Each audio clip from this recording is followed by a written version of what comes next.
Land titling act అనేటువంటి దాన్ని కావాలని ప్రజల్ని తప్పుదో పట్టించడానికి, అంటే సంక్షేమ పథకాల మీద చర్చ పక్కకి వెళ్ళిపోవాలా, అట్లాగే అభివృద్ధికి సంబంధించిన చర్చ పక్కకి వెళ్ళిపోవాలి, ఎవరు ఎక్కువ చేశారో దాని గురించి మాట్లాడడం పక్కకి వెళ్ళిపోవాలి. ఇప్పుడు శాంతి భద్రతలు ఏదో జరిగిపోతున్నాయి, చిన్న చిన్న సంఘటనలు, స్థానికంగా జరిగిన సంఘటనలు చూపెట్టేసి దీని వెనకాల ఏదో జరిగిపోతుందని చూపించే ప్రయత్నం. రెండవది, ల్యాండ్ టైటిలింగ్ యాక్ట్తో మీ భూమి పోతుందని భయపెట్టడం. ఇప్పుడు తెలుగుదేశం పార్టీని అధికారంలోకి తీసుకురావడానికి తెలుగుదేశం అనుకూల మీడియా అంత పెద్ద ఎత్తున చేస్తున్నది అదే, దానికి కౌంటర్గా వైసీపీ అనుకూల మీడియా చేస్తున్నటువంటిది అసలు వాస్తవాలు చెప్పే ప్రయత్నం చేస్తున్నది.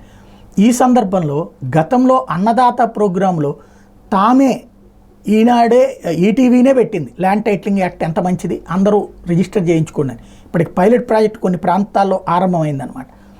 అలాంటిది జరిగితే దాన్ని నిన్న అంతా వైరల్ చేశారు వైసీపీ వాళ్ళు. నిన్న తెలకపల్లి రవి గారు అనుకుంటా ఇట్లాగంతకుముందు ఈటీవీలో కూడా వేశారు కదా, అలాగే పయ్యావుల కేసు అసెంబ్లీలో కూడా మాట్లాడారు కదా అని ఆయన మాట్లాడారు. దాంతో మేల్కొన్నటువంటి వైసీపీ వాళ్ళు అర్జెంటుగా అవి బయటికి తీశారు. అసెంబ్లీలో పయ్యావుల కేసు స్పీచ్ బయటకు వచ్చింది, అదే సందర్భంలో అన్నదాత ప్రోగ్రాం బయటకు వచ్చింది, అప్పటి ఈనాడులో వచ్చినటువంటి వార్త కూడా బయటకు వచ్చింది.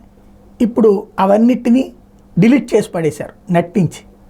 అన్నదాతది డిలీట్ చేసేశారు, అట్లాగే ఇది డిలీట్ చేసేశారు. ఒకప్పుడు తెలుగుదేశం పార్టీ మేనిఫెస్టో 2014 మేనిఫెస్టోని 2019 ఎన్నికలప్పుడు వైఎస్ఆర్ కాంగ్రెస్ పార్టీ ఫోకస్ చేసింది. అయితే వైసీపీ అప్పుడు తెలుగుదేశం మేనిఫెస్టో కంటే తమ మేనిఫెస్టోని ఎక్కువ ఫోకస్ చేసుకుంది.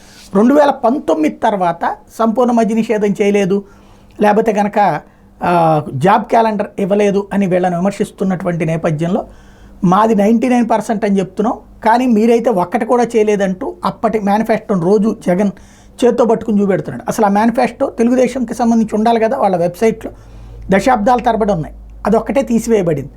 అది ఇప్పుడు ప్రధానంగా ప్రొజెక్ట్ చేస్తుంది వైసీపీ.